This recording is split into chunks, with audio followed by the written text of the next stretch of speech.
वाह,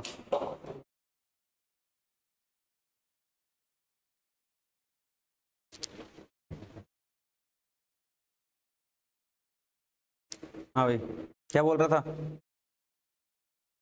थर्ड वाला नहीं हुआ? हो गया क्या? क्या है उसका आंसर? मैं बोल रहा हूँ ना, वो आंसर आना चाहिए। F B C cos 60 minus F A C sine 60 cos 60 I cap plus दोनों का जोड़ साइन 60 जे कैप। यार है क्या?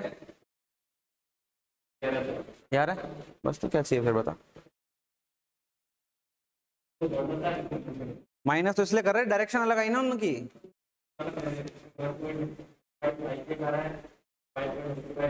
जो अपन ने निकाला वही है क्या? जो अपन ने निकाला वही है, अपन ने जो सोल्व किया वही आ रहा है ना। तो बस, तो डायरेक्शन उल्टी है तो माइनस कर देंगे, हॉरिजॉन्टल में तो आई लगा देंगे, वर्टिकल में तो जे लगा देंगे, और कैसे भी हो यूज कर लेंगे। ठीक है, अब क्लियरिटी है क्या सब कुछ? बढ़िया, अच्छे से सोल्व कर रहे थे क्वेश्चन जाके। डायरेक्शन बन रही है, मल्टीपल चार्ज के बीच का फोर्स निकाल लेंगे क्या है भाई? निकाल लेंगे सर, कोई टेंशन नहीं है।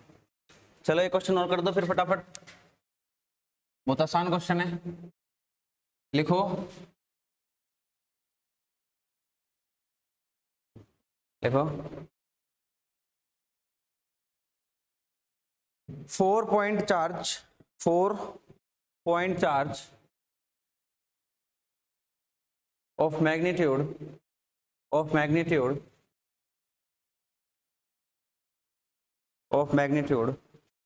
1 microcoulomb, 2 microcoulomb, 3 microcoulomb, 4 microcoulomb are placed at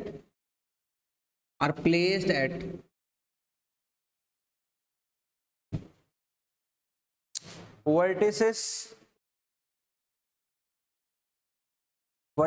of a square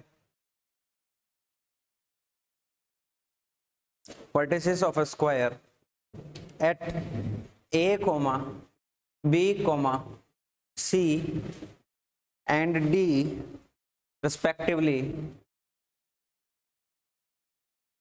comma लगा पूरे पे, of side 1 meter, calculate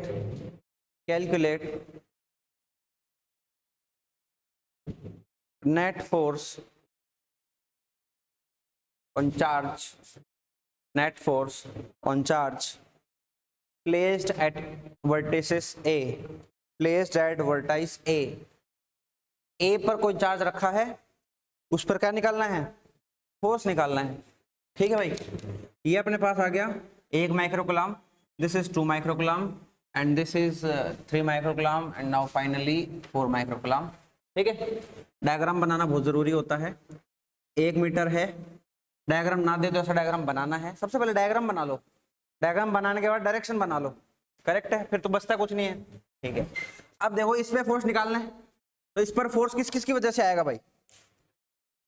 B की वजह से भी आएगा, सी की वजह से भी आएगा और डी की वजह से भी आएगा। इन तीनों की वजह से इस पर फोर्स आएगा। तो हमारा पहला टास्क क्या है? फोर्स की डायरेक्शन बनाना। डायरेक्शन बनती तो काम खत्म है, फिर तो सोल्व ही नहीं करना। डायरेक्शन बनती तो काम खत्म है। इस पर फोर्स आएगा, इस पर कितना? एफ बी ए आएगा ए भी आएगा, ए पर बी की वजह से। ठीक है, और इस पर फोर्स उसकी वजह से भी आएगा, नीचे की तरफ आएगा सर। कितना आएगा? एफ ए पर डी की वजह से। फिर इस पर फोर्स उसकी वजह से भी आएगा, कितना?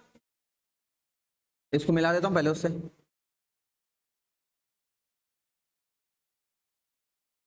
एफ ए सी।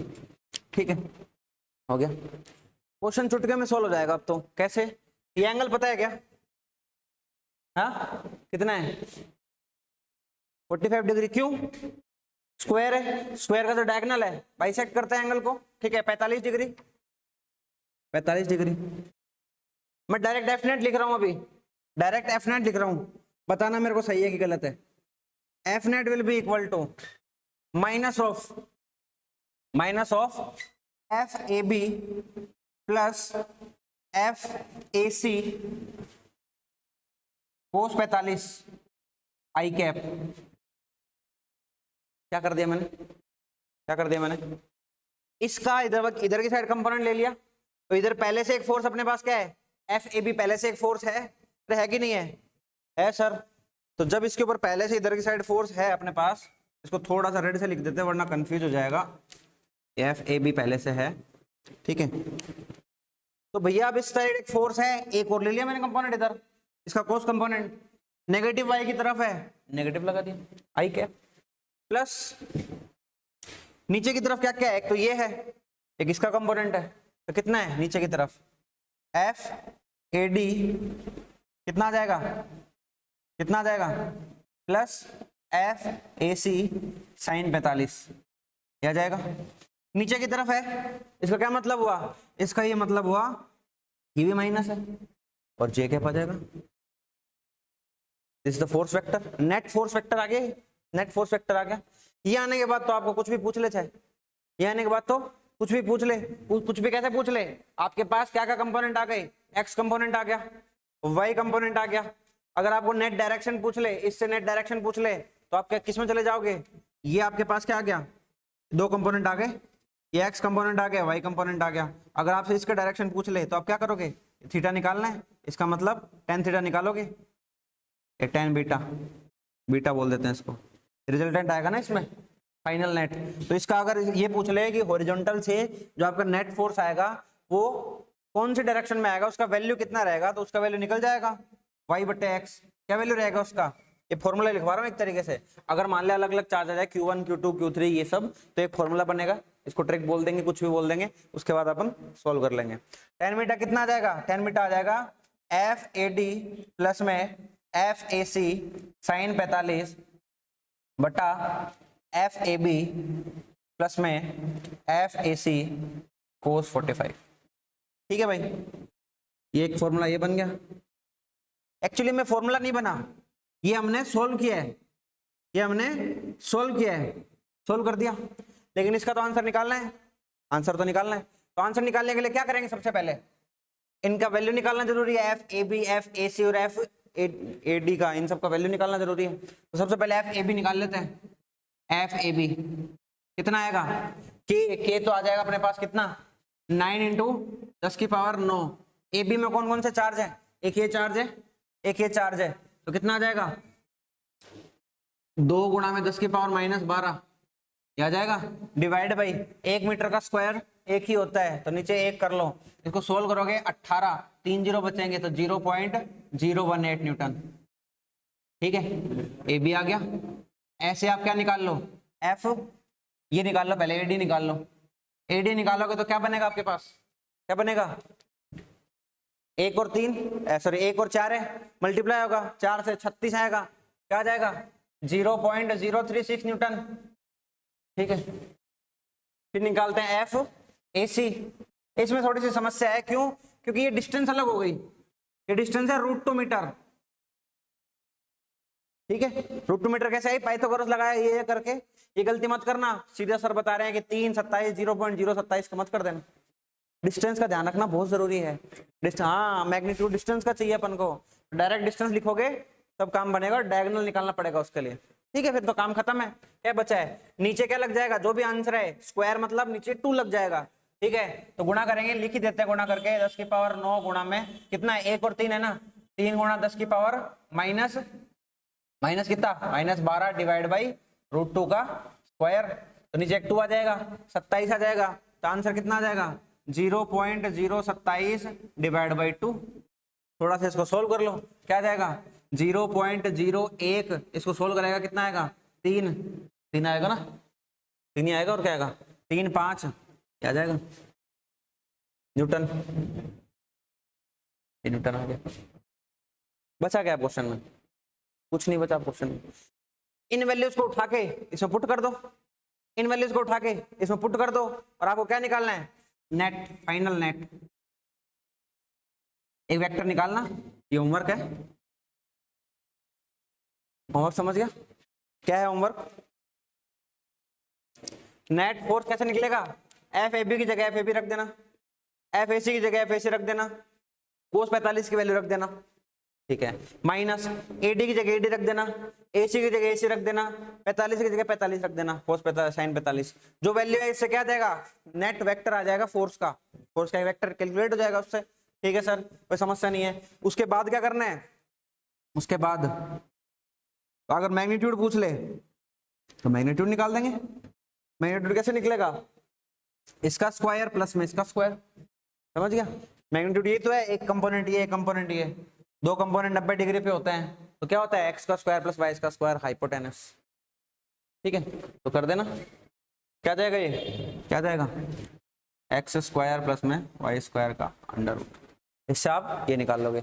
ये दो कैलकुलेशन आपका होमवर्क रहेगी, इसके लिए जगह छोड़ देना। ठीक है सर, हाँ हाँ, तो करके उसके बाद तो कितने में आ जाएगा, ये तो 2 लाइन चाहिए इसको, तो इतना अगर नोट कर लेगा उसके बाद तो 2 लाइन चाहिए। अभी रुक, अभी रुक, तो सही काम तो रुक हुआ नहीं, अभी हुआ नहीं, बहुत काम बाकी है ना अभी। मान ले ऐसा अपने को ये दे दिया सिस्टम, चार्ज बदल दिए, कैसे बदल दिए, मान ले यहाँ पे Q1 कर दिया, यहाँ पे माइनस Q कर दिया, माइनस Q कर दिया, और यहाँ पर Q कर दिया, यहाँ पे माइनस Q कर दिया। आपसे बोला इस पर क्या बताओ, टोटल फोर्स बताओ। अब तो दोनों का फोर्स F ही रहेगा, सब Q ले लिए मैंने, ये भी Q ले लिया, ये भी Q ले लिया, ये भी Q ले लिया, Q ले लिया।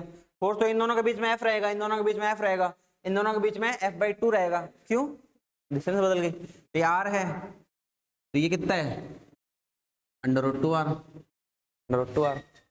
ठीक है, तो करना क्या है इसके लिए, करना क्या है, अगर इस पर मान ले फोर्स निकलवा ले तो कैसे निकालेंगे, डायरेक्शन बनाएंगे। सबसे पहले स्टेप्स होनी चाहिए दिमाग में, पहले डायग्राम बनाना है, फिर डायरेक्शन बनानी है। डायरेक्शन बनाते तो खत्म ही हो जाता गेम। डायरेक्शन बनी, सीधा आंसर लिख दिया। डायरेक्शन बनते ही आंसर लिख दो, चाहे कोई समस्या नहीं है। डायरेक्शन बनते ही डायरेक्ट आंसर लिख सकते हैं अपन। इन दोनों में फोर्स कहाँ आएगा भाई, इधर आएगा।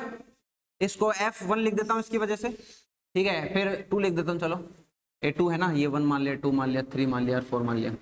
इसकी वजह से फोर्स आएगा, कहाँ आएगा, बाहर की तरफ, यहाँ आ जाएगा। इसकी वजह से फोर्स कहाँ आएगा, अंदर की तरफ, अंदर आ गया। ठीक है, इसको F3 लिख लिया, इसको F4 लिख लिया। अब आपको क्या निकलवाए, F नेट निकलवाए, तो कैसे निकालोगे F नेट, कैसे निकालोगे, तो F net will be equal to कितना आ जाएगा। अब देखो ये एंगल कितना है वापस से, 45। आई डायरेक्शन में क्या है, एक तो F2 है, एक ये है, तो कितना लिख दूं, F2 minus F3 cos 45 I cap. Clear है, F2 इधर की साइड इसका कंपोनेंट आएगा, कोस कंपोनेंट माइनस कर दिया, ठीक है, प्लस ऊपर की तरह F4 है, इसका नीचे साइन कंपोनेंट आएगा, उत्तर क्या आ जाएगा, F4 माइनस F3 साइन 45 जे कैप, का आंसर ये रहेगा। अब F2 F3 जो भी निकालना वो निकाल लेना। ठीक है, इसको 1 2 3 लिख दो, चाहे कोई दिक्कत ही नहीं है, क्योंकि अपन ने फोर्स अलग लिख दिया ना, फोर्स अलग लिख दिया तो कोई समस्या नहीं है। ठीक है, अच्छा जरूरी नहीं है ये वाली आ जाए, रेज तो कैसे भी आ सकती है, हेक्सागन बना सकता है, पेंटागन बना सकता है, ठीक है, और स्क्वायर ना देके आपको कोई दूसरी ज्योमेट्री दे दे कुछ भी, ठीक है। तो खेल सिर्फ ज्योमेट्री का रहेगा। डायरेक्शन बनने के बाद एक चीज कैलकुलेट करनी है बस, एंगल से हमें कंपोनेंट का पता चलेगा, ठीक है। और सारे के सारे वेक्टर्स को क्या कर लो, हॉरिजॉन्टल और वर्टिकल में तोड़ लो, और जैसे उनके कंपोनेंट तोड़े उनको कंपोनेंट्स में लिख दो। कंपोनेंट्स में लिखते हैं हमारे पास नेट फोर्स का क्या आ जाएगा, पूरा वेक्टर आ जाएगा। और यही अपन ने सुपरपोजिशन प्रिंसिपल में पढ़ा है, सबको उनके वेक्टर के साथ ऐड कर दो, आई को आई में ऐड कर दो, जे को जे में ऐड कर दो, माइनस वाले को माइनस कर दो, प्लस वाले को प्लस कर दो, बस खत्म। क्लियर है क्या, अरे क्लियर है क्या, ठीक है। इसको ट्रिक बोल दो, फंडा बोल दो, रिजल्ट बोल दो, कुछ भी बोल दो, तुम्हारी मर्जी है, बट काम हम सिर्फ सारे के सारे कॉन्सेप्ट से ही कर रहे हैं। ठीक है, ये भी लिखा है तो डायरेक्शन बना के लिखा है, ये भी करा है तो डायरेक्शन बना के किया है। क्लियर है क्या, छापो।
पूरा छाप लिया?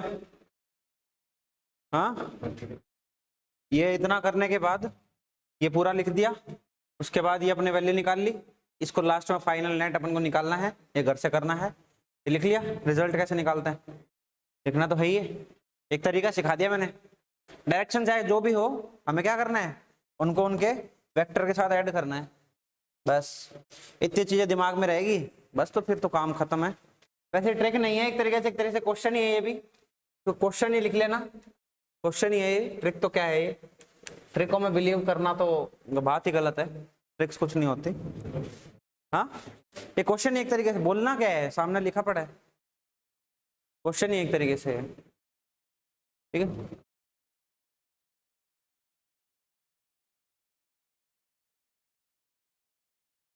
तो अब ज्योमेट्री बदलेगी तो, लेकिन कॉन्सेप्ट तो नहीं बदलेगा, ठीक है। ज्योमेट्री बदलेगी तो कॉन्सेप्ट तो नहीं बदलेगा, सेम तरीका अपना, तो स्टेप्स हैं।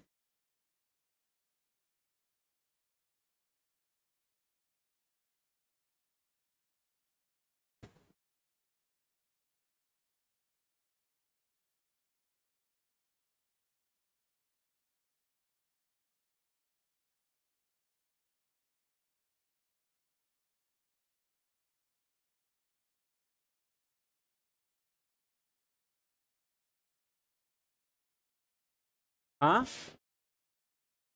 क्या कह रहा है? वरने पता नहीं यार,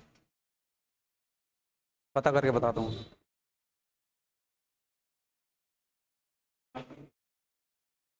27, जो 13 दिन बचे तो खुद नहीं भर देंगे वो, जाना पड़ता है। हाँ हाँ, संडे चल जाना ना, क्लास में मत करना बिना मतलब। हाँ, आराम से दिन में क्लास ले ले, 3-4 बजे तक निकलना, 4 बजे तो फ्री हो जाता है, निकल के संडे को अपना, संडे को जाना है काम वाम करके, सुबह सुबह चल देना, वहां से आ जाएगा यहाँ पे, क्लास थोड़ी सी आगे करवा लेंगे तेरी। क्लास मिस करने वाले काम मत करना बस। इस बात की श्योरिटी है कि अगर महीने 2 महीने यहाँ पे तेरी क्लास चल गई तो तेरी पूरी स्कूल में अलग ही रहेगा तू, कॉन्सेप्ट ही अलग होंगे। बच्चे पता नहीं क्यों इनको रटते रहते हैं, बोर्ड वाले बच्चे, आरबीएससी वाले तो पढ़ते भी नहीं है इन चीज़ों को, कई कई अच्छे बच्चे होते हैं तो पढ़ लेते हैं, उनको तो क्वेश्चन आते भी हैं, लेकिन बाकी लोग तो बस ये सोचते हैं कि भाई 20-25 नंबर आ जाए बहुत है, आ जाएंगे 75 नंबर फिजिक्स में बहुत है। बाकी इनको अपने फ्यूचर के हिसाब से पढ़ना चाहिए कि कैसे काम में आ रही चीज़ें,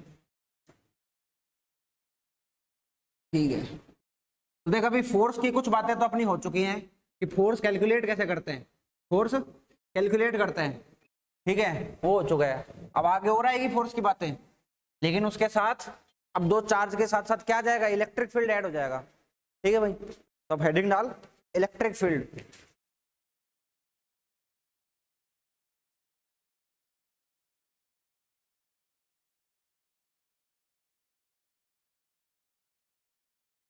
इलेक्ट्रिक फील्ड,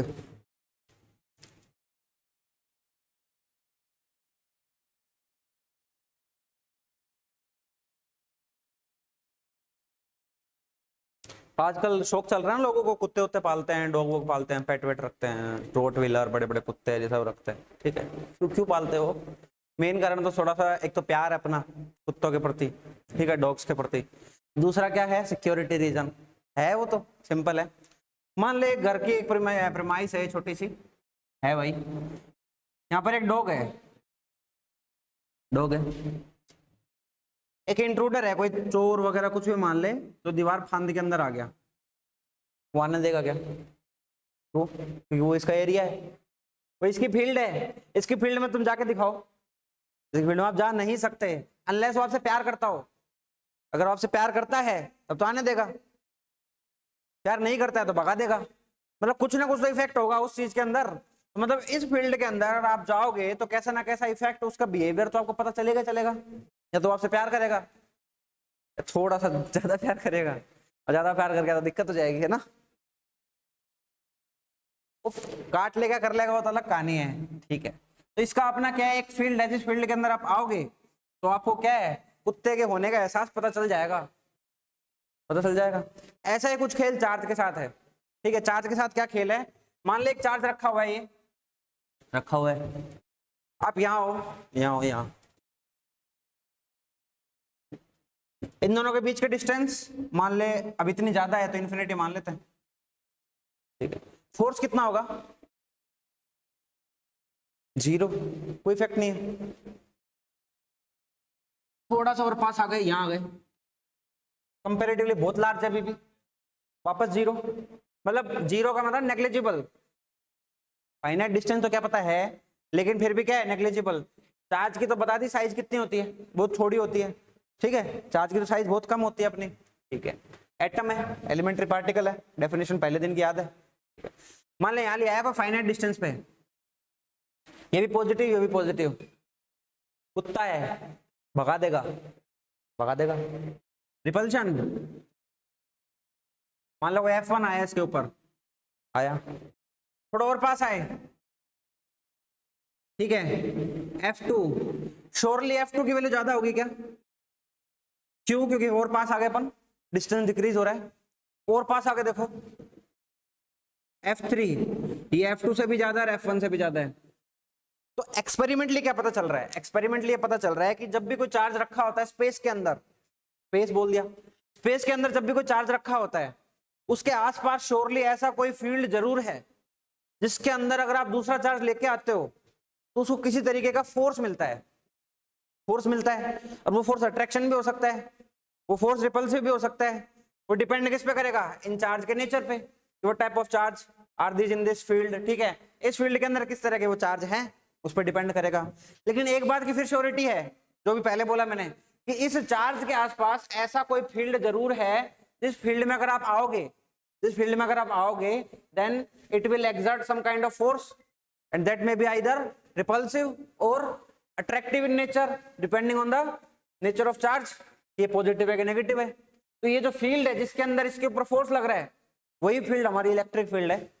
और वो इलेक्ट्रिक फील्ड किसकी है? इसकी है, क्योंकि इसकी फील्ड में लाया जा रहा है दूसरा चार्ज, समझ रहे हैं। जब भी किसी, मान लो तुम चार्ज हो, ठीक है, मैं तुम्हारी फील्ड में आऊंगा, आऊंगा, हमारे गुंडे उंडे नहीं होते, डॉन वॉन नहीं होते, ठीक है, उनके फील्ड में जब दूसरा गुंडा आता है उनके एरिया में, पता चल जाता है, ठीक है। वो उसकी फील्ड से अगर दूर रहता है तो दोनों खुश हैं, वो तेरा एरिया, ये मेरे एरिया, सब अपने अपने एरिया में खुश है, कोई समस्या नहीं है। लेकिन जैसे ही कोई दूसरा एक दूसरे के एरिया में जाएगा तो रिपल्शन दिखाएगा, दो दुश्मन है तो रिपल्शन दिखाएगा, और दोस्त है तो गले लगा देगा, यही होगा। इसमें भी यही होता है, पॉजिटिव चार्ज है, दुश्मन है बाहर फेंक देगा, नेगेटिव चार्ज है, दोस्त है पास बुला लेगा, ठीक है। लेकिन कब? जब उसके एरिया में जाओगे, उसके एरिया में जाओगे तो चार्ज का एरिया क्या है? Electric field. चार्ज का एरिया क्या है? इलेक्ट्रिक फील्ड, ठीक है। थ्योरेटिकल पार्ट है, लिखो, डेफिनेशन लिखते हैं पहले, ई से डिनोट करेंगे, ई से डिनोट करेंगे इलेक्ट्रिक फील्ड को। पहले तो फील्ड को बताता हूं क्या है, लिखो, it is the space around a point charge, the space around a point charge, space around a point charge,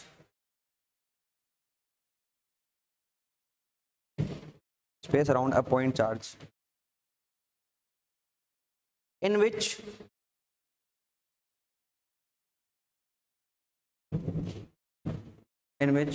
a force of electrostatic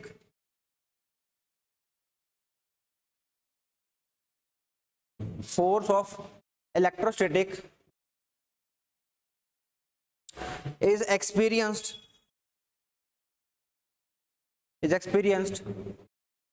by another charge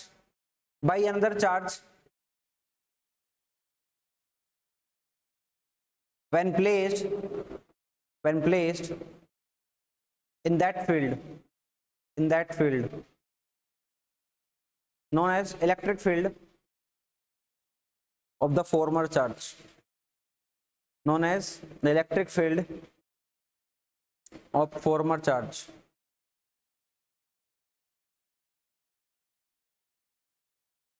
एक लाइन छोड़ के लिख,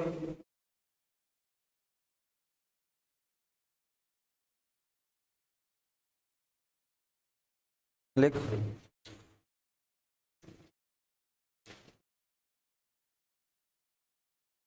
a point charge always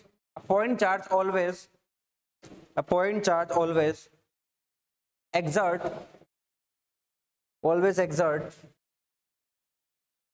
electrostatic force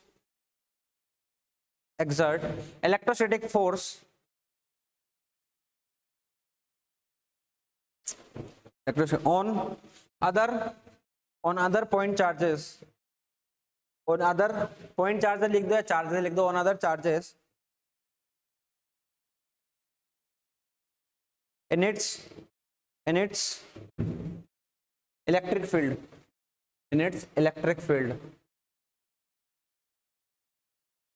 एक line छोड़ कर लिख, electric field is a vector quantity, vector है भाई, ये वेक्टर है, ठीक है, वेक्टर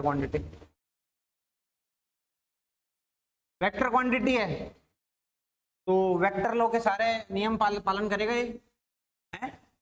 वेक्टर के सारे नियम लगेंगे इसमें। ये तो थ्योरेटिकल पार्ट हो गया कि भाई फील्ड है क्या, उसको मैग्नीट्यूड वाइज में निकालना अपन को, है ना। फोर्स निकाला था, एक तो अट्रैक्शन है, एक रिपल्शन है, फिर वो है क्या मैग्नीट्यूड वाइज, तो कूलम्ब्स लॉ से पता चला था, ठीक है। ऐसे मैंने फील्ड का थ्योरेटिकल अप्रोच तो बता दिया, एक पिक्चर तो बन गई दिमाग के अंदर, फील्ड में दूसरा चार्ज आएगा तो डेफिनेटली फोर्स लगेगा, ठीक है, और वो फील्ड उस ओरिजिनल चार्ज की होती है जिसके अंदर दूसरा चार्ज आता है, ठीक है, फोर्स पता अपन को, ठीक है। अगला निकालेंगे इलेक्ट्रिक फील्ड इंटेंसिटी का मतलब वैल्यू, तो अगर मैं बोल दूं इलेक्ट्रिक फील्ड कितना है, तो मतलब मैं इलेक्ट्रिक फील्ड इंटेंसिटी की बात कर रहा हूं, उसको भी इसे ही लिखेंगे। इलेक्ट्रिक फील्ड थ्योरेटिकली बता दिया, इलेक्ट्रिक फील्ड की इंटेंसिटी कितनी है, तो मतलब मैं इलेक्ट्रिक फील्ड की ही बात कर रहा हूं, उसकी वैल्यू की बात कर रहा हूं। अगर मैं बोलूं मैग्नीट्यूड ऑफ इलेक्ट्रिक फील्ड, तब भी मैं इंटेंसिटी की बात कर रहा हूं, और अगर मैं इलेक्ट्रिक फील्ड की बात करूं तब भी मैं इंटेंसिटी की बात कर रहा हूं, और जब मैं इलेक्ट्रिक फील्ड इंटेंसिटी की बात कर रहा हूं तब भी मैं इलेक्ट्रिक फील्ड इंटेंसिटी की बात कर रहा हूं, एक ही बात है सब, ठीक है। क्योंकि ऐसे कीवर्ड क्वेश्चन में मिलते हैं, इलेक्ट्रिक फील्ड दिया रहता है, तुम आके बोल दोगे, बोल सर इंटेंसिटी तो दी नहीं, आपने बोला इंटेंसिटी मैग्नीट्यूड होता है, ठीक है, लेकिन आपको देगा नहीं, ऐसे डायरेक्ट वर्ड देगा, दोनों को यही से लिखते हैं। अब ये है क्या बताता हूं, इसकी एक स्टैंडर्ड डेफिनेशन है। स्टैंडर्ड डेफिनेशन क्या, मान लो एक चार्ज Q है, ये रहा, वो कहीं A पे होगा, इसके एक पर्टिकुलर किसी भी डिस्टेंस R पे आपको एक यूनिट पॉजिटिव चार्ज रखना है, क्या यूनिट पॉजिटिव चार्ज रखना है, ठीक है। तो इस पर जितना फोर्स लगेगा, वही इस पॉइंट पर क्या हो जाएगा, इस पॉइंट पर वही क्या हो जाएगा, इलेक्ट्रिक फील्ड हो जाएगा, ठीक है। और इलेक्ट्रिक फील्ड की डायरेक्शन क्या हो जाएगी, इसकी वजह से जिस डायरेक्शन में इस पर फोर्स लगेगा वही क्या हो जाएगी, इलेक्ट्रिक फील्ड की डायरेक्शन हो जाएगी इसी पॉइंट पर, समझ में आ रहा है, ठीक है। तो अकॉर्डिंग टू द डेफिनेशन इस पॉइंट पर फोर्स कितना लगेगा भाई, फोर्स कितना लगेगा, हाँ, K Q इंटू 1 कूलम बोलो ना, यूनिट बोला है मैंने, 1 coulomb divide by R square, ठीक है। वेक्टर लगाना है तो इस डायरेक्शन में एक वेक्टर ले लो, ये एक डायरेक्शन में वेक्टर ले लिया, ठीक है। फोर्स इस डायरेक्शन में है क्या, इस डायरेक्शन में फोर्स है सर, तो यही जो फोर्स है वो किसके बराबर हो गया, अब इलेक्ट्रिक फील्ड के बराबर। डेफिनेशन क्या कह रही है, इस यूनिट चार्ज पर जितना फोर्स लगाएगा ये, इस यूनिट चार्ज पर, पहले तो क्योंकि वैल्यू हुआ करती थी 2 3 5 4 ना, अभी लेने यूनिट चार्ज, ठीक है। तो सर यूनिट चार्ज ना दे रखा हो तो अभी देख फॉर्मूला बन जाता है, ठीक है। अब ये जो डायरेक्शन आई है, यहाँ तो डायरेक्शन नहीं है थोड़ी डायरेक्शन, तो डायरेक्शन देंगे इस डायरेक्शन में, एक वेक्टर माना हुआ है ऐसे बी पे, ठीक है, मल्टीप्लाई कर दिया, तो इलेक्ट्रिक फील्ड क्या बन जाएगी, इलेक्ट्रिक फील्ड बन जाएगी KQ बाई R स्क्वायर,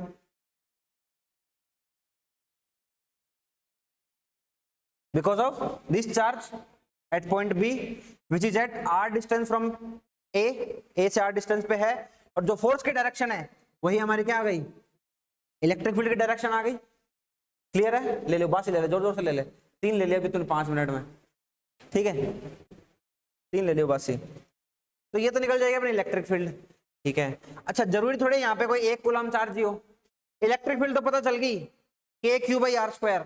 अगर मैं आपको यहाँ पे एक चार्ज दे दूं ना कि ये 2 माइक्रोकुलाम चार्ज है, यहाँ से 10 सेंटीमीटर पे आप क्या निकाल दो, इलेक्ट्रिक फील्ड निकाल दो, तो डायरेक्ट निकाल दोगे। 9 गुणा 10 की पावर 9, 2 इंटू 10 की पावर -6 डिवाइड बाई 0.1 का स्क्वायर। दूसरे चार्ज का मतलब ही नहीं है। इस अकेले चार्ज की आएगी इलेक्ट्रिक फील्ड उधर, ये क्यू बाई आर स्क्वायर, ये फॉर्मूला हो गया, और ये आर कैप इसका डायरेक्शन हो गया। ठीक है, मल्टीप्लाई करोगे 18 1.8 कब से निकाल रहे हैं, तो ये डाटा तो कॉमन हो गया। ठीक है, न्यूटन क्यों आएगा, न्यूटन क्यों आएगा। अब यूनिट की बात करते हैं, यूनिट के, यूनिट थोड़ी बताइए अभी, यूनिट नहीं बताई। ठीक है, अच्छा फोर्स इधर आ रहा है, फोर्स इधर आ रहा है, कितना फोर्स, अगर मान लो यहाँ पर 1 कूलम चार्ज ना होके कोई क्यू चार्ज होता, मान लो सेकंड केस, केस 1 बोल दो, मान लो यहाँ पर एक क्यू चार्ज है, यहाँ पर दूसरा क्यू चार्ज है। ठीक है, और यहाँ पर क्या है, ए पॉइंट बी पॉइंट, इस डायरेक्शन में आर माना हुआ है, और फोर्स निकालना है इस डायरेक्शन में। इस पर फोर्स कितना आएगा, हाँ, K Q Q divide by R square into R का डायरेक्शन। ठीक है, तो इस क्यू को थोड़ा सा और साइड में लिख लेता हूं मैं, इसको थोड़ा सा अंदर लिख लेता हूं एक बार में, कोई दिक्कत थोड़ी है। जो इतना सा दिख रहा है ये क्या है, इलेक्ट्रिक फील्ड, इलेक्ट्रिक फील्ड ये इस चार्ज की, तो इस चार्ज के ऊपर फोर्स कितना आएगा, इस क्यू को बाहर लेके आ जाओ, और जो कंप्लीट दिख रहा है K Q R cap by R square, ये तो इलेक्ट्रिक फील्ड का वेक्टर है, तो क्या लिख लेंगे, इलेक्ट्रिक फील्ड का वेक्टर। कोई भी चार्ज रखा हो किसी भी पॉइंट पर, उस पर फोर्स कितना आता है, उस चार्ज का मैग्नीट्यूड इनटू वहां पर कितना इलेक्ट्रिक फील्ड है, वहां पर कितना इलेक्ट्रिक फील्ड है, क्यू ही हो गया। अच्छा, इसकी न्यूटन होती है, इसकी कूलाम होती है, इसकी क्या आ जाएगी, न्यूटन पर कूलाम। ये आंसर किस में आएगा, न्यूटन पर कूलाम में। ऐसा यूनिट क्या आ गई, न्यूटन पर कूलाम। ठीक है, ऐसा यूनिट लिख लेंगे, न्यूटन पर कूलाम। ठीक है, दो चीज क्लियर होती है यहाँ से, क्या चीज क्लियर होती है, एक तो ये चीज क्लियर होती है इलेक्ट्रिक फील्ड का फॉर्मूला किसी भी चार्ज की वजह से किसी भी आर डिस्टेंस पे क्या होगा, ये होगा, ये होगा। ठीक है, दूसरी चीज क्या क्लियर होती है कि किसी भी पॉइंट पर अगर क्यू चार्ज रखा हुआ हो तो आप उस पॉइंट पे इलेक्ट्रिक फील्ड निकाल लो, या आपको इलेक्ट्रिक फील्ड दे रखी हो तो डायरेक्ट क्या कर दो, क्यू से मल्टीप्लाई कर दो, क्यू से मल्टीप्लाई कर दो। ठीक बात है, कोई दिक्कत नहीं है। तीसरी बात क्या पता चलती है, अभी देख तीसरी बात पे और जाते हैं, अभी क्वेश्चन तो करवा दूंगा तेरे को मोड बहुत।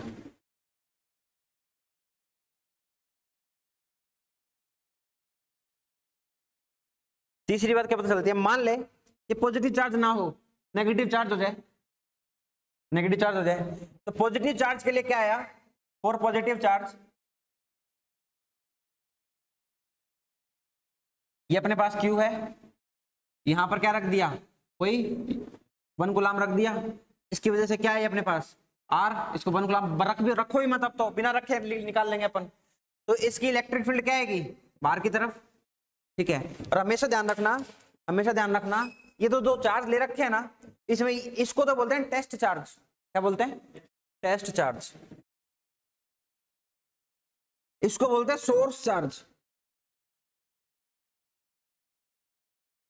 ठीक है, और एक अजम्पशन होता है इस एक्सपेरिमेंट में, क्या अजम्पशन होता है कि टेस्ट चार्ज को हमेशा पॉजिटिव लेना है, टेस्ट चार्ज को हमेशा पॉजिटिव लेना है, तो मतलब यहाँ तो हमेशा पॉजिटिव, आंख बंद करके, तो यहाँ पॉजिटिव होगा तो इलेक्ट्रिक फील्ड यहाँ आएगी बाहर की तरफ। अगर मैंने नेगेटिव चार्ज ले लिया,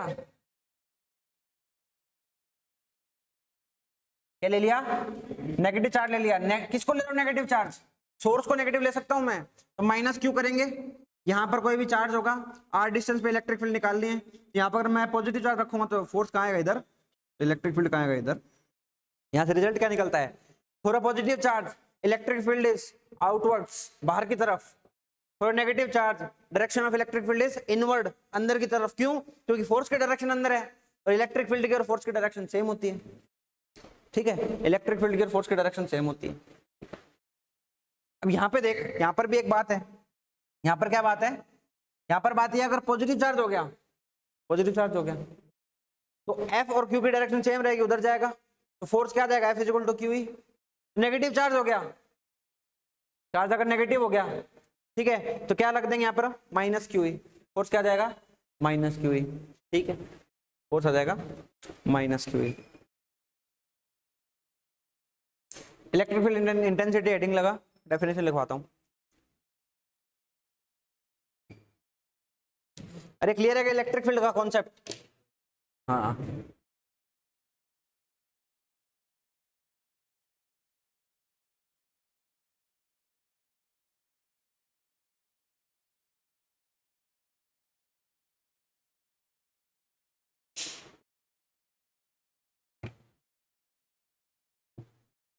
लिख,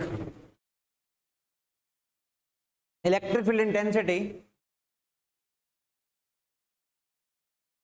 इलेक्ट्रिक फील्ड इंटेंसिटी स्लैश लगा के स्ट्रेंथ लिख लेना, electric field strength, electric field intensity और strength at a point, at a point is is the total force, नहीं रुको, due to a point charge, due to a point charge लिखना है, due to a point charge electric field intensity और strength at a point, due to a point charge, due to a point charge is the is the is the electrostatic force, is the electrostatic force exerted, electrostatic force exerted on a unit charge, exerted on a unit charge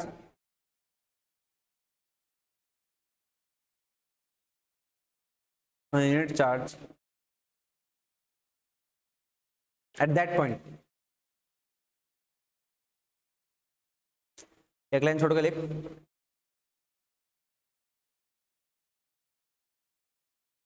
electric field intensity is the force per unit charge, is the force per unit charge, force per unit charge, एक line छोड़ के लिख, the direction of electric field,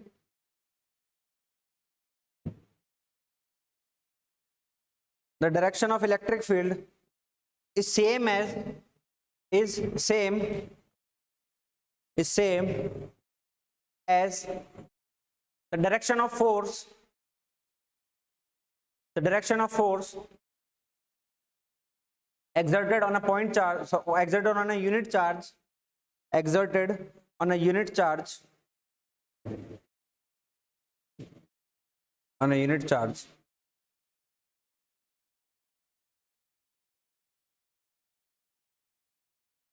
ठीक है, dimension घर से निकाल के लानी है, ठीक है, एसआई यूनिट लिख ले, एसआई यूनिट कितनी होती है, मैंने क्या बोल दिया, फोर्स पर यूनिट चार्ज बोल दिया ना, तो न्यूटन पर कूलम लिख ले, SI unit is equal to newton per coulomb. थोड़ी आगे एक यूनिट और भी आएगी आने वाले टाइम में, जब पोटेंशियल कर लेंगे ना तो इलेक्ट्रिक फील्ड की एक और यूनिट आने वाली है, आगे आएगी, ठीक है। अब लिख, एक दो लाइन छोड़ के लिख, let us consider, let us consider a point charge capital Q, a point charge capital Q placed at A, placed at A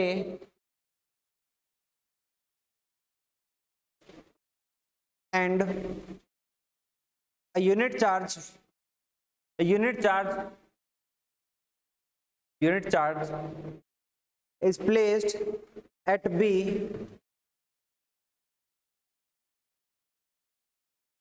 placed at B as shown in figure,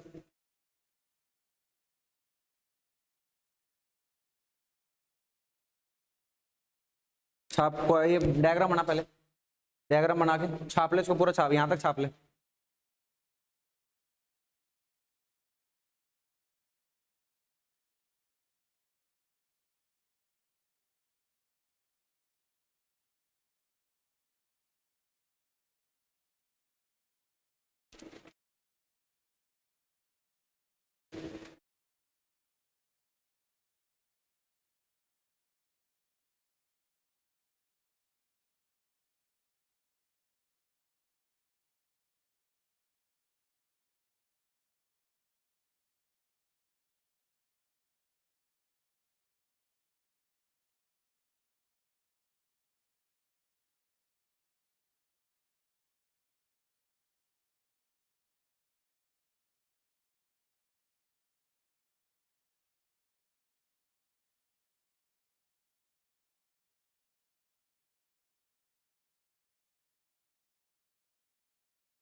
देख लिया,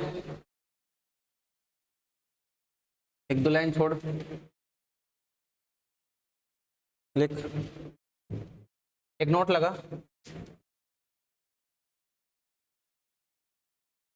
नोट लगा, ये लिख लेना, test charge source charge, test charge source charge लिखा ना, हाँ लिख, test charge is always, test charge is always positive, test charge is always positive,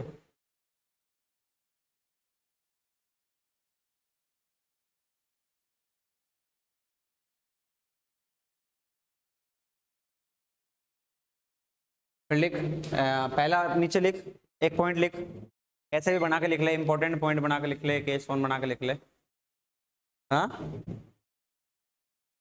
कैसे भी लिख ले, मतलब एस्ट लगा के लिख ले, स्टार पॉइंट बना के लिख ले, कैसे भी लिख ले, लिख, for a positive charge, for a positive charge, for a positive charge,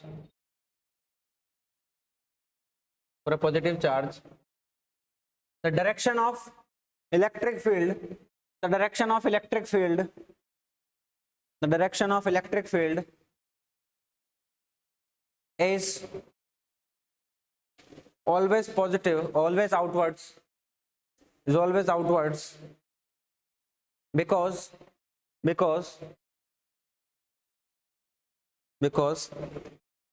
the test charge, the test charge would experience, the test charge would experience a repulsive force, repulsive force due to, repulsive force due to a positive source charge, due to a positive source charge,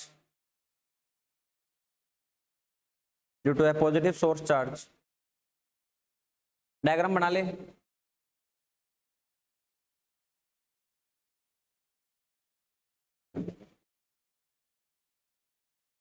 diagram बना ले,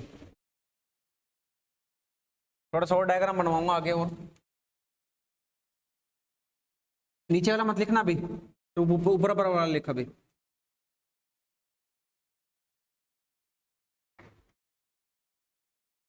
देख बना लिया diagram. मान ले positive charge है, इसकी यहाँ पे निकालने इलेक्ट्रिक फील्ड कैसे आएगी, बाहर की तरफ आएगी सर, यहाँ पर कोई पॉइंट होगा उसकी तरफ कैसे आएगी, बाहर की तरफ आएगी सर, यहाँ पर कोई पॉइंट उसकी तरफ कहाँ आएगी, बाहर की तरफ आएगी, जहां भी पॉइंट ले लो आप स्पेस के अंदर सब में आउटवर्ड आएगी, ठीक है, ये हो गया, कहीं भी निकाल लो चाहे, तुम्हारी मर्जी है। तो ये आउटवर्ड का मतलब क्या है, रेडियली आउटवर्ड बोलेंगे इसको। अगर मान ले यहाँ पे एक स्फेयर रखा है और वो चार्ज है, स्फेरिकल पॉइंट चार्ज का मतलब तो स्फेयर है छोटा सा, अगर ये स्फेयर है तो अगर यहाँ पे स्फेयर बनाऊं तो इलेक्ट्रिक फील्ड क्या है, रेडियली बाहर की तरफ निकल रही है, रेडियली मतलब रेडियस के अलोंग, ठीक है, एक्चुअली मतलब परपेंडिकुलर एक्सिस, लेकिन यहाँ पे तो क्या निकल रही है अपनी कहानी, रेडियली आउटवर्ड्स। तो क्या आ जाएगा, ये डायग्राम बनाना अपन को, और क्या लिखेंगे, electric field, direction of electric field is radially outward.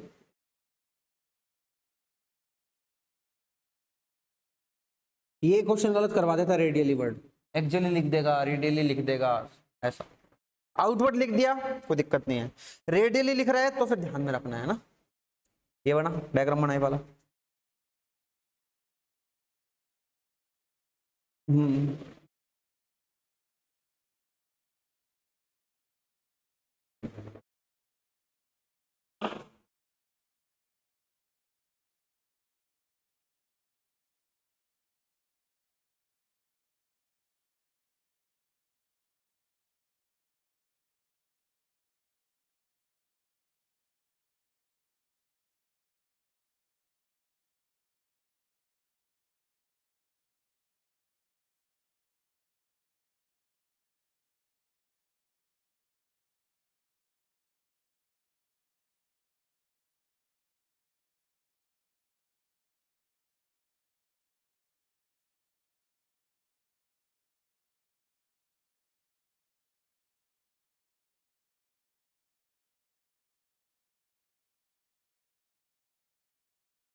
लिख लिया। अब सेकंड पॉइंट लगाएंगे उसके अंदर जो भी स्टार लगा रहे थे। सेकंड पॉइंट क्या है? For a negative source charge, for negative source charge, for negative source charge, the direction of electric field, the direction of electric field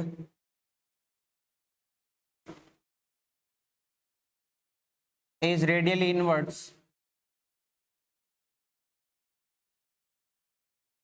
reason लिखने की जरूरत नहीं है अभी, तो नहीं है ना जरूरत। क्यों? पता अपन को एस चार्ज अट्रैक्शन फील करेगा, अंदर आ जाएगा।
अगली बार का कॉपी बनाया ना, वो वाली कॉपी बनाना, स्पाइरल में आती है और वाइट पे जाता है, जिसपे पूरे कंप्लीट वाइट पे।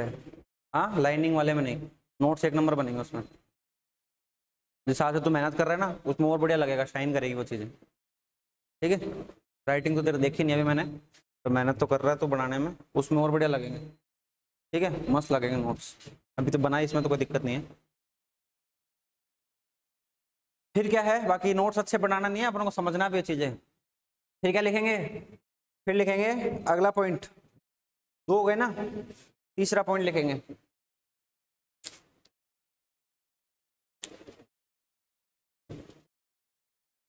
देख, फोर्स एक्सपीरियंस्ड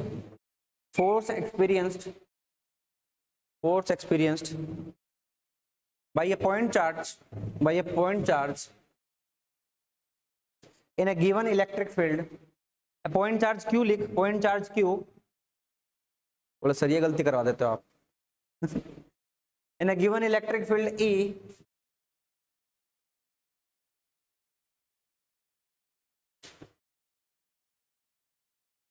ये छाप ले।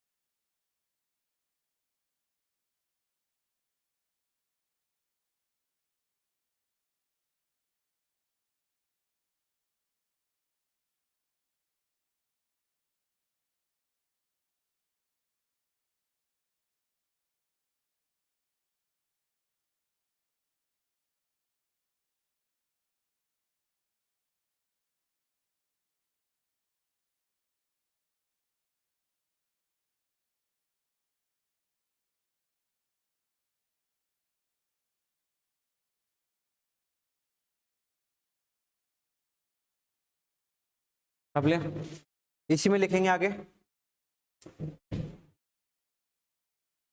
for a positive charge for a positive charge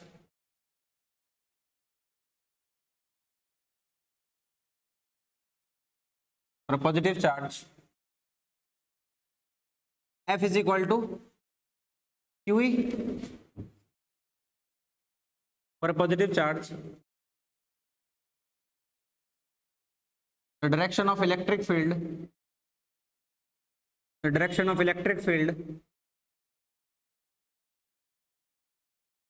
and force experienced by a point charge are same। अच्छा, एक कंफ्यूजन होएगी अभी घर पे जाके, कंफ्यूजन होएगी। बोले सर आपने बोला था फोर्स की और इलेक्ट्रिक फील्ड की डायरेक्शन सेम होती है, फोर्स की इलेक्ट्रिक फील्ड की डायरेक्शन सेम बताई ना मैंने, ठीक है। F इज इक्वल टू, जब माइनस चार्ज आ जाएगा तो तब तो ये हो जाएगा, इससे मतलब इलेक्ट्रिक फील्ड और फोर्स की डायरेक्शन अलग अलग बता दी। तो ये ध्यान रखना है जब इलेक्ट्रिक फील्ड निकाली थी तब किसी यूनिट चार्ज को ध्यान में रख के निकाली थी, ठीक है, तब निकाली थी। तो पर्टिकुलर डायरेक्शन हमें पहले से पता है इलेक्ट्रिक फील्ड की, तो यही है। अब उसमें कोई नेगेटिव चार्ज आएगा तब उस पे जो फोर्स आएगा वो हम लिख रहे हैं, क्लियर है। इलेक्ट्रिक फील्ड निकाली वो एक्सपेरिमेंट अलग है, अब अलग एक और चार्ज ला के रख दिया उस फील्ड के अंदर, तो उस पर जो फोर्स आएगा वो ऐसे आएगा, ठीक है। तो लिख दिया ना, ये आएगा, इसका डायग्राम बनाएंगे। मान लो कोई यूनिफॉर्म फील्ड दे रखी है इस तरह से। अब इससे एक चीज और क्लियर कर रहा हूं, यूनिफॉर्म फील्ड ऐसे बनी मिलेगी आपको, ठीक है सर। ये तो बताइए नहीं कहीं, बताएंगे इलेक्ट्रिक फील्ड लाइन से बताएंगे कि ये कब आती है वो कब आती है, आगे का कॉन्सेप्ट है वो। मान लें यहाँ पर एक पॉजिटिव चार्ज रख दिया, इलेक्ट्रिक फील्ड है, तो इस पर क्या लगेगा, फोर्स लगेगा इसी की डायरेक्शन में, सेम डायरेक्शन में, कितना, QE, ये लगेगा, क्लियर है, ठीक है, बना ले।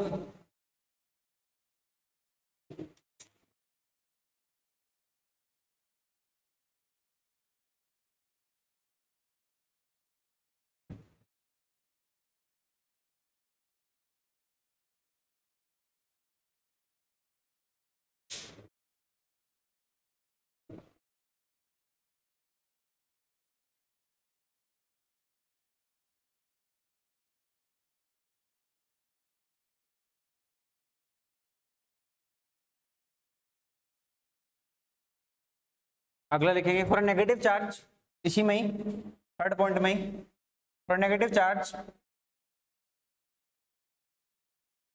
For negative charge direction of force and a given electric field are opposite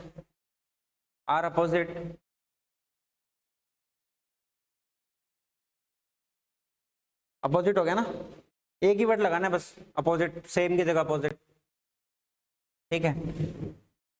देख ले यहाँ पे, ये वो यूनिफॉर्म फील्ड है, अब तो वो लिखने की जरूरत नहीं है, लिख लेगा खुद ही, यूनिफॉर्म फील्ड है, ठीक है। अब इसकी डायरेक्शन ये है, इसमें अगर मैं नेगेटिव चार्ज रख दूं तो उसमें फोर्स आएगा उल्टी डायरेक्शन में, कितना आएगा, -QE। अगर मैं डायरेक्शन बना के लिख रहा हूं तब तो ऐसे लिखूंगा, डायरेक्शन में तो फिर QE लिखना पड़ेगा, डायरेक्शन बना दी मैंने साथ में, E की अलग है, ये अलग है, तो चार्ज मैग्नीट्यूड तो QE रहेगा, लेकिन वेक्टर के साथ लिखोगे तो माइनस लग जाएगा, समझ गया, क्लियर है, तो लगा दो, बना दो, इसको बना दो,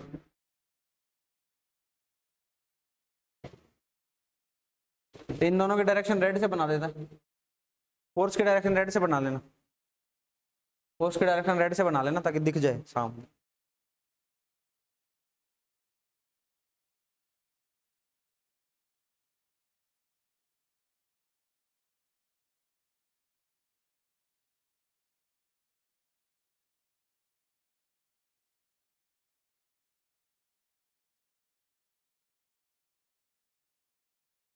ठीक है,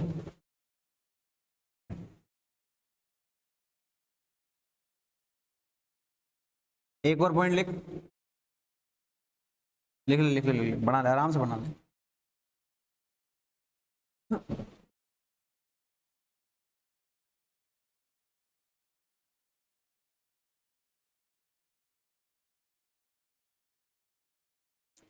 एक चार्ज के वजह से निकल जाएगा, निकल जाएगा, फॉर्मूला है, करवाऊंगा भी क्वेश्चन। उसके बाद मान लो अलग अलग चार्ज आ जाए, सिस्टम ऑफ चार्ज आ जाए, हम कैसे निकालेंगे, सुपर पोजिशन का इस्तेमाल करेंगे, ठीक है, सुपर पोजिशन का इस्तेमाल करेंगे, लिख। अगला पॉइंट, चौथा पॉइंट,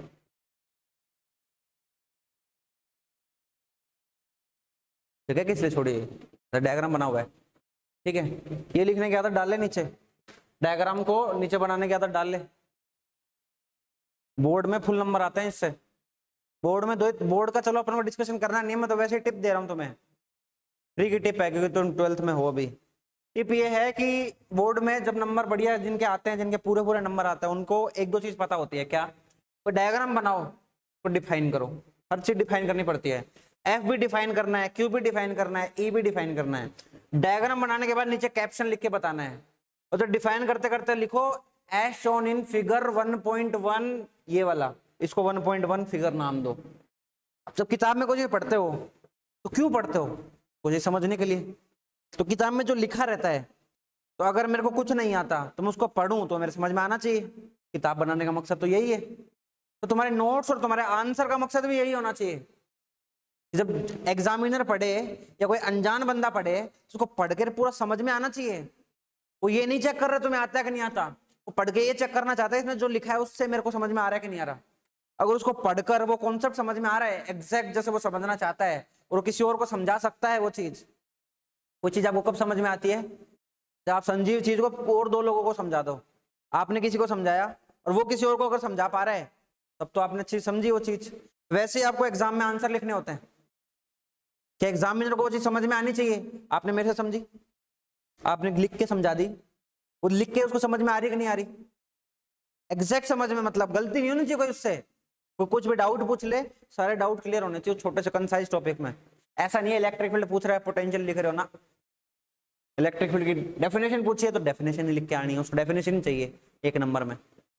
समझ रहे हैं? तो छोटी सी ऐसी टिप है, इन चीजों को दिमाग में रखना, पूरे नंबर आएंगे एकदम फुल।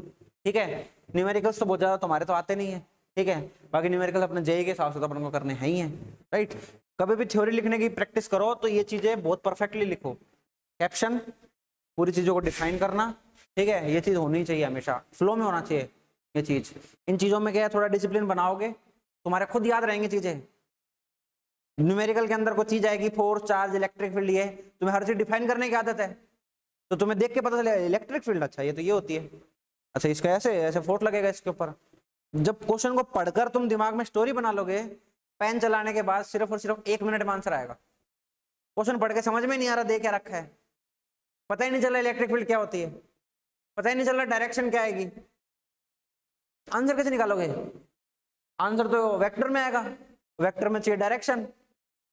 पढ़ के अगर समझ में पिक्चर बन रही दिमाग में, वो डिसिप्लिन से आएगा, ठीक है, प्रैक्टिस से डिसिप्लिन से, 2 चीजों से आएगा, ठीक है। तो वो चीजों की पिक्चर क्वेश्चन को पढ़ के तुम्हारे अंदर बनेगी, उसी से आंसर आएंगे, ठीक है। न्यूमेरिकल ज्यादा टफ नहीं होता, न्यूमेरिकल को सोल्व देख, अगर 10 में से रैंक दो ना, तो 2 तो अपना सोल्विंग पार्ट हो गया, ठीक है, 1 से 2 अपना मान लो टफनेस लेवल हो गया, लेवल मान ले क्वेश्चन का, और बाकी जितना भी बचता है ना, वो सारा होता है कॉन्सेप्चुअल अप्रोच।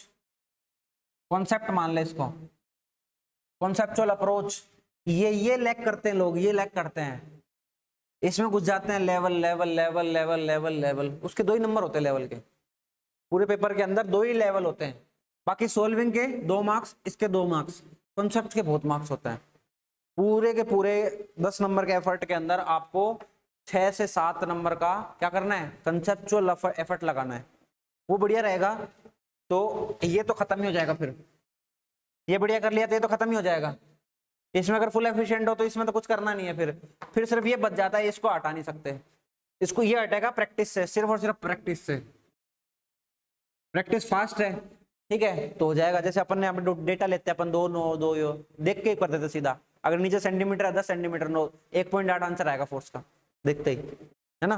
तो धीरे धीरे प्रैक्टिस करोगे ना, डेटा याद हो जाएगा, डेटा याद होने लग जाएंगे तो पेपर में दिखने लग जाएंगे वो डेटा, ठीक है। तो ये वाली बात है बस, ये तो ऐसे छोटी सी टिप हो गई फ्री की, इसकी तो फीस भी नहीं दी तूने, इसकी फीस थोड़ी दी थी, इस टिप की फीस थोड़ी दी थी, नहीं दी थी, फ्री की टिप है, ठीक है। लिखो,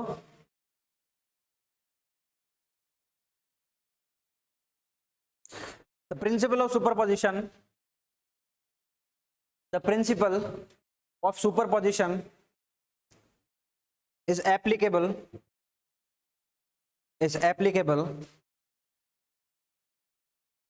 to find principle of application, the principle of superposition principle is applicable to find the net electric field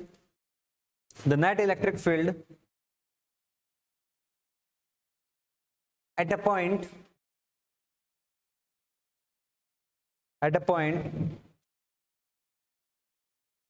associated with, due to भी लिख सकते हो, at a point due to a system of charge।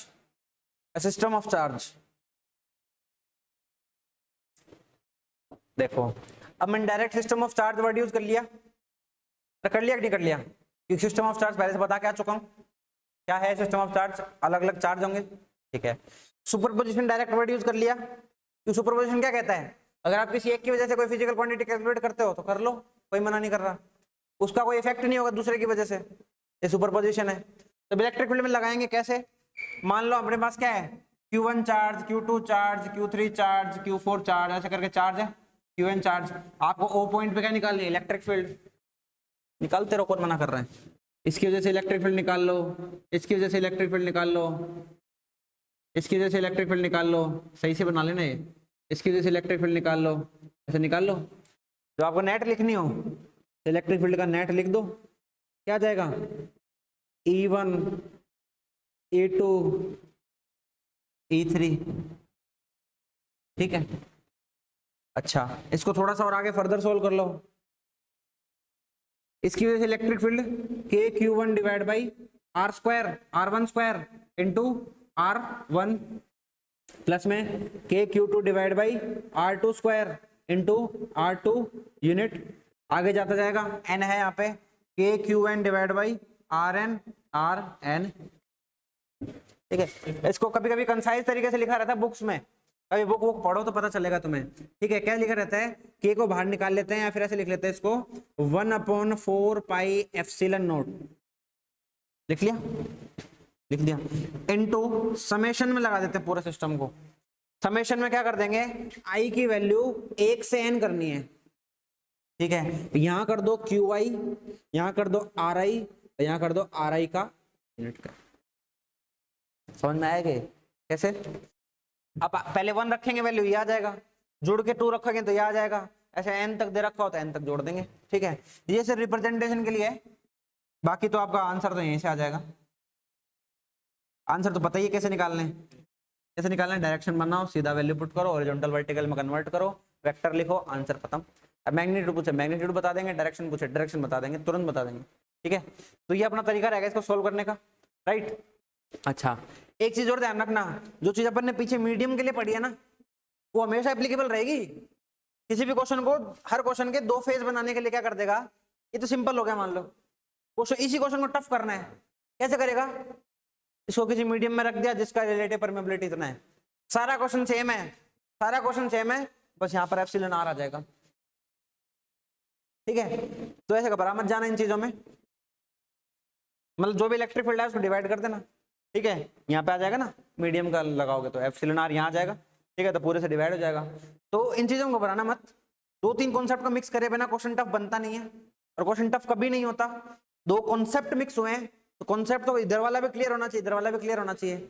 ये निकालना आता है, medium का करना आता है, मर्ज कर दो, एक डिवाइड ही तो करना है, ठीक है, उसके चक्कर में गलतियां नहीं करनी, ठीक है। तो ये चीज हमेशा ध्यान रखनी है, काम आएगी, लॉन्ग लास्टिंग चीजें हैं, राइट। छापो इसको फटाफट।